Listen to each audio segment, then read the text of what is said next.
So hello people and welcome back to the channel. और आज की इस वीडियो में भाई हमारे पास में the new Yamaha FZS FI hybrid. तो आज की इस वीडियो में हम करने वाले हैं इसका डिटेल्ड वॉक अराउंड। और भाई वीडियो स्टार्ट करने से पहले very very special thanks to आकड़ यामा सीकर और जिन्होंने आज मुझे बाइक प्रोवाइड करी है। अगर आप जयपुर में रहते हो और आप यामा का कोई भी प्रोडक्ट देखना चाहते हो तो एक बार से आकड़ यामा विजिट जरूर करें। इनके टोटल जयपुर में 2 या 3 शोरूम है। उन सब की exact pin location address with phone numbers मैं नीचे डिस्क्रिप्शन में दे दूंगा। तो शोरूम पे आइए, अपनी फेवरेट बाइक देखिए, बुक कीजिए एंड बेस्ट प्राइसेस पे लेके जाइए। चलो भाई लेट्स स्टार्ट। तो भाई सबसे पहले अगर हम चाबी से शुरुआत करें तो चाबी इसके अंदर आपको वही बेसिक वाली मिलती है जैसे आपको FZX FZS वर्जन 4 और MT15 R15 वगैरह में मिलती है। बिल्कुल सेम टू सेम की मिलती है आपको, उसके अंदर कोई भी फर्क नहीं है। फ्रंट से अगर हम लुक की बात करें तो आपको वैसा ही सेम टू सेम लुक मिलता है। इसके अंदर यहाँ पे आपको LED रिफ्लेक्टर बेस्ड हेडलाइट मिलती है। ऊपर है लो बीम, नीचे हाई बीम, साइड में इसकी LED DRL है जिनका की जो ग्लो है वो काफ़ी सटल सा है। फ्रंट में यहाँ पे आपको पियानो ब्लैक फिनिश में ऐसा छोटा सा वाइजर या ऐसा छोटा सा पार्ट मिलता है जिसपे आपको यामाहा का लोगो भी मिलता है। ये इसकी नंबर प्लेट की प्लेसमेंट। इंडिकेटर्स की अगर मैं बात करूँ तो इंडिकेटर्स आपको इसके अंदर मिलते हैं। इसका टैग माउंटेड और इसके आसपास में मिलता है आपको पियानो ब्लैक फिनिश जो कि काफ़ी सुंदर लगता है। साइड्स में यहाँ पे भी आपको बॉडी कलर पार्ट मिलता है। एक ये आज रेसिंग ब्लू कलर है मेरे पास में। आपने ये शायद से यूट्यूब पे पहली बार देखा होगा एज अ रिव्यू। आपने हमेशा से ये वाला कलर देखा होगा बट ये भी है। And also we have this racing blue colour. तो भाई first ever racing blue FZS FI hybrid review, उसके लिए सब्सक्राइब और लाइक कर लेना। चलो फ्रंट में यहाँ पे आपको 40 mm के टेलीस्कोपिक फोक्स मिलते हैं जिनका की शोल्डर कंफर्ट बहुत अच्छा है क्योंकि पर्सनली भाई मैं खुद ये बाइक भी ओन करता हूँ। मेरे पास में FZS वर्जन 4 है ग्रे वाले कलर में। तो ओवरऑल बाइक का जो फ्रंट सस्पेंशन है बहुत बढ़िया है। फ्रंट मडगार्ड की बात करूँ डुअल टोन आपको मडगार्ड मिलता है। यहाँ पे ऐसे मैट ग्रे और यहाँ पे आपको पियानो ब्लैक फिनिश मिलती है। व्हील की बात करें R17 का आपको व्हील मिलता है। टायर साइज की बात करें 100/80 R17 का टायर मिलता है। ठीक है, टायर की जो क्वालिटी वगैरह है वो बहुत बढ़िया है। रेडियल टायर्स मिलता है आपको इसके अंदर, बहुत बढ़िया चीज़ है। फ्रंट डिस्क की बात करें 282 mm की फ्रंट ब्रेक डिस्क मिलती है विद ट्विन पिस्टन कैलिपर। बाइबर के आपको इसके अंदर कैलिपर देखने को मिलते हैं। सिंगल चैनल ABS आता है और ट्रैक्शन कंट्रोल आता है। डुअल चैनल का सपोर्ट आपको इसके अंदर भी नहीं दिया गया है। ठीक है, उसके बाद में यहाँ पे नीचे आपको इसका इंजन गार्ड मिलता है। ये भी आपको डुअल टोन में मिलता है। यहाँ पे आपको ऐसी मैट ग्रे फिनिश मिलती है और यहाँ पे आपको पियानो ब्लैक फिनिश मिलती है। तो ये बहुत बढ़िया चीज़ है।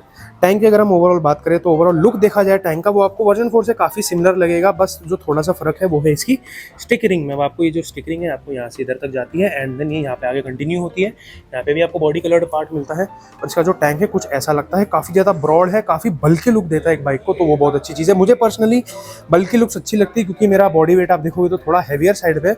मेरे पे ये लुक ये बाइक्स थोड़ी ज़्यादा अच्छी लगती है। पतली पतली मेरे पे इतनी अच्छी नहीं लगती। तो ये मैं पर्सनल प्रेफरेंस बता रहा हूँ। यामाहा की लोगों की बात करें तो आपको ऐसा 2D सॉफ्ट टच वाला यहाँ पे लोगो देखने को मिलता है। बीच में ये आपका ऐसे प्लास्टिक का पार्ट है ब्लैक कलर का। अब इसके अंदर एक चीज़ जो यामाहा ने बहुत अच्छी करी है वो ये है कि यहाँ से जो है स्क्रू हटा दिया है। अब यहाँ पे आपको आप देख सकते हो शैडो दिख रही होगी आपको। अंदर बड़ी सी क्लिप दे दी है जिससे जो यहाँ से टैंक पैनल गैप आता था वो इशू जो है आपका इसके अंदर काफ़ी हद तक एलिमिनेट हो जाएगा। दूसरी चीज़ टैंक लिड भी यहाँ पे चेंज हो गई। अब आपको ऐसी फिक्स्ड वाली आती है। आप इसको खोलेंगे और ये ऐसे करके ओपन हो जाएगी। बस उसके आगे कुछ नहीं होगा। की होल आपका यहाँ पे टैंक माउंटेड है और ये वाला हिस्सा जो पहले रबराइज्ड आता था अब ये हार्ड प्लास्टिक हो गया। कुछ इस तरीके से आपकी इसके अंदर चाबी लगेगी। ठीक है, तो ऐसा कुछ है। टैंक के ऊपर यहाँ पे आपको E20 की बैजिंग मिलती है। E20 कंप्लाइंट फ्यूल बाइक आती है।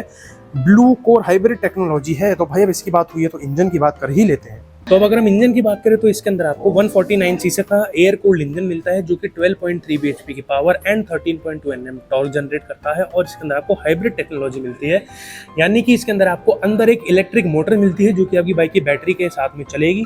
तो जब भी आपकी बाइक आप एकदम से पुल करोगे या एकदम सडन ओवरटेकिंग करोगे, एकदम से पिकअप लोगे तो थोड़ी सी पावर ऐड करेगी आपके इंजन में, जिससे कि आपका जो वो चीज़ें जल्दी हो जाएगी। बेसिकली आपका एक्सेलरेशन बढ़ जाएगा। दूसरी चीज़, जब आपका इंजन चलेगा तब वो मोटर भी पावर देगी जिससे आपकी माइलेज जो है वो काफ़ी इंक्रीज हो जाएगी। एक्सपेक्टेड माइलेज है भाई 60 to 65 के MPL की माइलेज आप इस बाइक से बहुत प्यार से एक्सपेक्ट कर सकते हैं। टैंक कैपेसिटी इसके अंदर आपको आती है 13 लीटर की, जिसमें से 2 लीटर आपका रिजर्व फ्यूल है। तो उसके हिसाब से देखा जाए तो राइडिंग रेंज की अगर मैं बात करूं तो बहुत आराम से ये आपको 680 से 750 किलोमीटर पर टैंक आपको बहुत आराम से इतनी रेंज बहुत प्यार से दे देगी। तो मेरे हिसाब से एक कम्यूटर बाइक के लिए with such good features and refinement reliability, ये जो कॉम्बिनेशन है बहुत बढ़िया है। मतलब कि अगर लोगों को सच में ये बाइक उनको अगर असली इसके एडवांटेजेस पता चले तो मैं बता रहा हूँ भाई ये बाइक बहुत ही बढ़िया वाली बहुत अच्छे नंबर लेके आने वाली है। ठीक है। और भाई अब ऑटो स्टार्ट स्टॉप की बात हो ही रही है तो हैंडल बार पे आ जाते हैं। सबसे पहले लेफ्ट साइड से शुरुआत करते हैं। यहाँ पे आपको ग्रिप जो है काफ़ी अच्छी मिलती है और ये इसका क्लच काफ़ी सॉफ्ट है। हालांकि इसके अंदर आपको असिस्टेंट स्लीपर क्लच ऐसा कुछ भी नहीं मिलता है, but overall as a commuter इसका जो क्लच है वो आपको काफ़ी सॉफ्ट मिलता है। यहाँ पे अगर हम देखें हाई बीम, लो बीम और पास लाइट का आपको यहाँ पे स्विच मिलता है। इसका हैजार्ड लाइट का फंक्शन, जी हाँ हैजार्ड लाइट भी आ गई है। इस बटन से आप इसके इंस्ट्रूमेंट क्लस्टर को कंट्रोल कर सकते हैं, उस पर भी हम आएंगे। नीचे है इसका इंडिकेटर और हॉर्न मैं आपको सुना देता हूँ। काफ़ी लाउड हॉर्न मिलता है आपको इसके अंदर। इसके हॉर्न की प्लेसमेंट अगर मैं दिखाऊँ तो यहाँ पे इसका हॉर्न प्लेस्ड है, ठीक है। उसके बाद में बीच में यहाँ पे आपको एक पार्ट मिलता है जिसके ऊपर यामा ऐसे एनग्रेव्ड है मेटल का, ये काफ़ी अच्छा लगता है देखने में। रियर व्यू मिरर यार छोटे हैं, कुछ इनका साइज़ चेंज हुआ नहीं अभी भी। मेरी वही इनसे प्रॉब्लम है कि भाई इनका जो साइज़ है थोड़ा छोटा है, ज़्यादा अच्छा व्यूइंग एरिया आपको इसके अंदर नहीं मिलता है। राइट साइड में अगर हम देखें तो किल स्विच और इग्निशन स्विच एक ही बटन में इंटीग्रेटेड है। यहाँ पे आपको नीचे इसका ऑटो स्टार्ट स्टॉप का स्विच मिलता है और ये आपका फ्रंट ब्रेक का ऑयल रिजर्वोयर। इंस्ट्रूमेंट क्लस्टर की बात करें, ओवरऑल लुक देखने में काफ़ी बढ़िया है। ऊपर आपको यहाँ पे मिलती है यामा का लोगो। लेफ्ट साइड में आपको इसके अंदर left indicator, high beam, auto start stop, neutral की लाइट और ये नीचे आई गेस डमी है ज़्यादा मेरा ख्याल है, यस।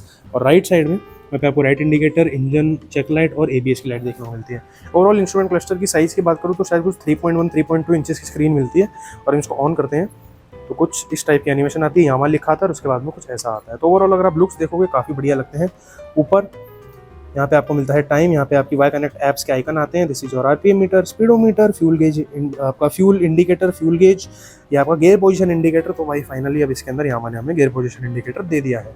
नीचे ये दोनों डिस्प्ले में आपको सेम ही इन्फॉर्मेशन दिखाता है, बस इसके अंदर ये कि आप एक टाइम पे दो अलग अलग इन्फॉर्मेशन देख सकते हैं। और यहाँ पर ट्रैक्शन कंट्रोल का स्टेटस ऑन है कि ऑफ है। बाहर आपको नहीं मिलता है ट्रैक्शन कंट्रोल के लिए, बट यहाँ पे मिलता है। और जब जो आपका इसके अंदर गियर चेंज इंडिकेटर है उसके अंदर क्या होता है, जो आपकी ये न्यूट्रल का बैकग्राउंड देख रहे हैं ना, यहाँ पे ये चीज़ वाइट हो जाती है और थोड़ी सी साइज़ में बड़ी हो जाती है। तो एक तरह से आपका चेंज इंडिकेटर का काम भी करता है वो। अब अगर मैं नीचे बात करूँ तो सबसे पहले यहाँ पे ओडोमीटर, इसको चेंज करने के लिए आप ये बटन यूज़ करेंगे। इसके ऊपर जो जो आपको निशान दिए गए हैं, जैसे इसके अंदर अप है तो अप से लेफ्ट वाला चेंज होगा, डाउन बटन से राइट वाला चेंज होगा। मैं जैसे अप बटन दबाऊंगा तो ओडोमीटर ट्रिप 1, ट्रिप 2, ट्रिप पे फ्यूल इकोनॉमी, आपकी इंस्टेंटेनियस फ्यूल इकोनॉमी की जब आप चला रहे हैं तब कितनी दे रही है बाइक। फिर उसके बाद में ये आ गया आपकी एवरेज फ्यूल इकोनॉमी, अभी फिलहाल 44.6 दिखा रही है क्योंकि अभी शोरूम में खड़ी है तो कम ही दिखाती है। उसके बाद में एवरेज स्पीड दिखा रहा है, देन ट्रिप टाइम, कितने आपका ट्रिप टाइम चला है और वापस से ओडोमीटर, ठीक है। राइट साइड वाले में भी सेम ही चीज़ होने वाली है, सारी सेम टू सेम चीज़ें दिखाता है जैसे कि आप देख सकते हैं। Trip 2 fuel economy, instantaneous fuel economy, average fuel, average speed, फिर ट्रिप टाइम, देन वापस से ओडो, ठीक है।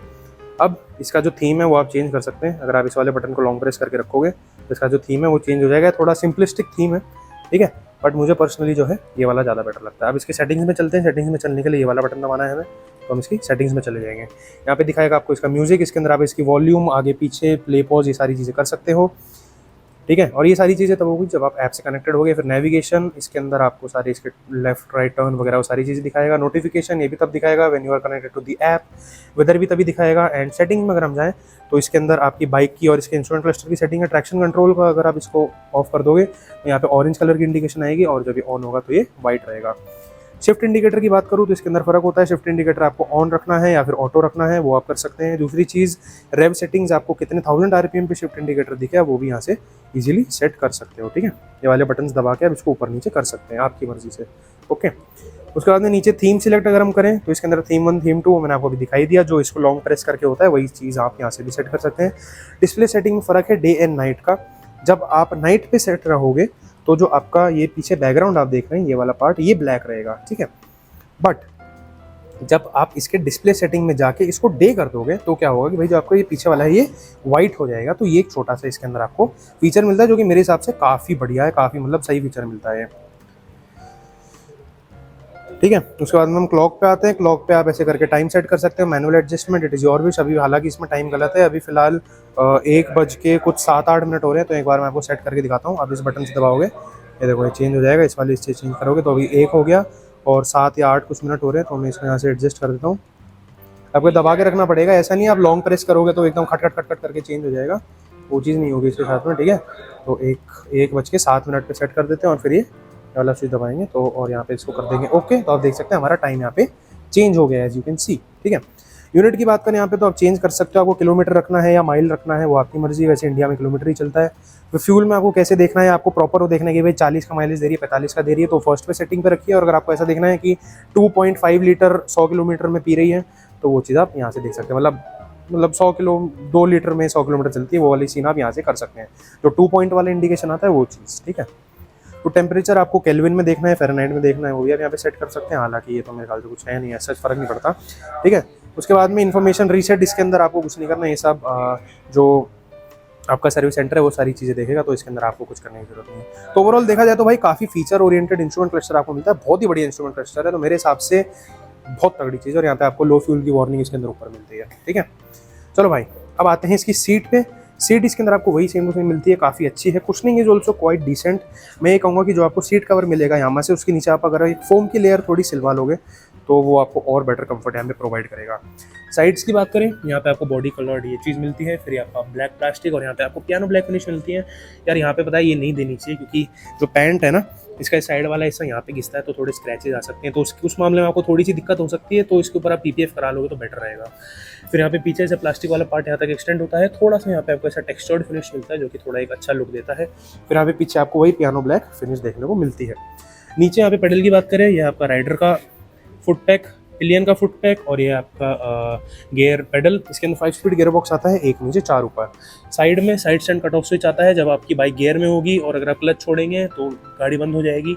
अगर आपका स्टैंड नीचे होगा, न्यूट्रल में होगी, अगर आप गियर डालोगे, भले आप क्लच पकड़ के रखो या छोड़ो, आपकी गाड़ी जो है वो बंद रहेगी, चालू नहीं होगी। तो ये भी एक चीज़ है, ठीक है। साइड में अगर हम यहाँ पे देखें, साइड गार्ड थोड़ा छोटा मिलता है, ये मेरी कंप्लेंट रही है हमेशा से, यहाँ से थोड़ा सा और बड़ा होना चाहिए, बट अब जो है वो है।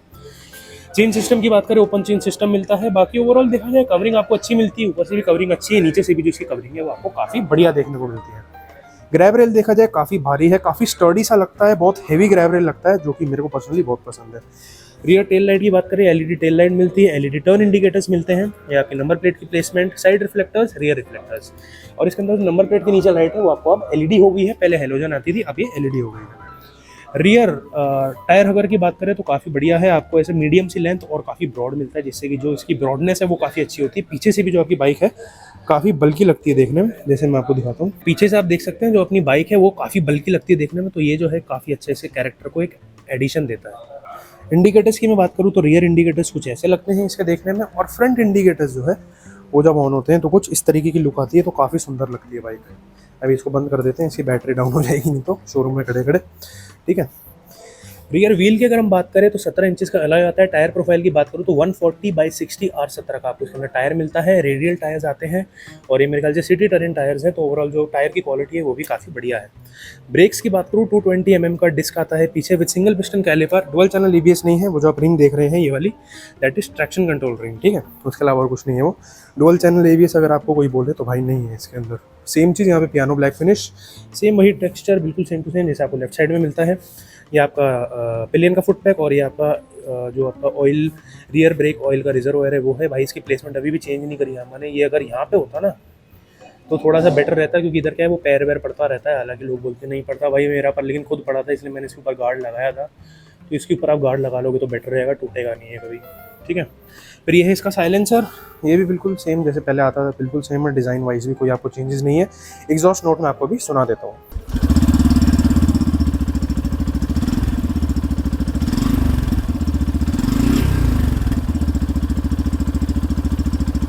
तो ये भाई आपका राइडर का फुट पैक और ये है आपका रियर ब्रेक पेडल, ठीक है। और ये आपका इंजन, इसके बारे में ऑलरेडी बात कर ही चुके हैं। फिर ओवरऑल अगर आप लुक्स भी देखोगे काफ़ी सुंदर लगती है और काफ़ी प्रोपोर्शनेट लगती है बाइक, तो मेरे हिसाब से this is a very good bike आपके लिए। तो चलिए भाई अब चलते हैं वर्डिक्ट के ऊपर। तो अगर मैं फाइनल कंक्लूजन की बात करूँ तो अगर आप कोई ऐसी बाइक ढूंढ रहे हैं जिसके अंदर कि आपको बेमिसाल माइलेज मिले, बहुत अच्छी रिफाइनमेंट मिले, बहुत बढ़िया कंफर्ट मिले, बहुत अच्छी रिलायबिलिटी मिले, लॉन्ग टर्म के लिए आप उस गाड़ी को यूज़ कर पाएँ, और आपको अगर ऐसे टेकी फीचर्स और ऐसे ऐसे शार्प ऐसे टेकी ग्राफिक्स के अगर आप बहुत ज़्यादा शौकीन हैं, तो मेरे हिसाब से FZS FI हाइब्रिड आपके लिए द बेस्ट चॉइस होगी। इस सेगमेंट में इससे ज़्यादा माइलेज, इससे ज़्यादा आपको अच्छी रिफाइनमेंट और रिलायबिलिटी कोई भी बाइक नहीं देगी। तो अगर आप ऐसी कुछ गुण अपनी बाइक्स में ढूंढ रहे हैं तो FZS FI hybrid is the bike for you. तो आज की वीडियो के लिए इतना ही। अगर आपको वीडियो पसंद आई हो तो इसे लाइक जरूर करना, शेयर जरूर करना और साथ ही कमेंट करके बताना। अगर आपका कोई भी सवाल है related to the FZS FI hybrid, मैं सभी कमेंट्स का आंसर देता हूं और ये फैक्ट है, आप सारी वीडियोस को जाकर चेक कर सकते हैं, मेरा रिप्लाई जरूर होगा हर कमेंट के नीचे। तो आज की वीडियो के लिए इतना ही। Thank you for watching, subscribe to the channel and जय महाकाल एवरीबॉडी।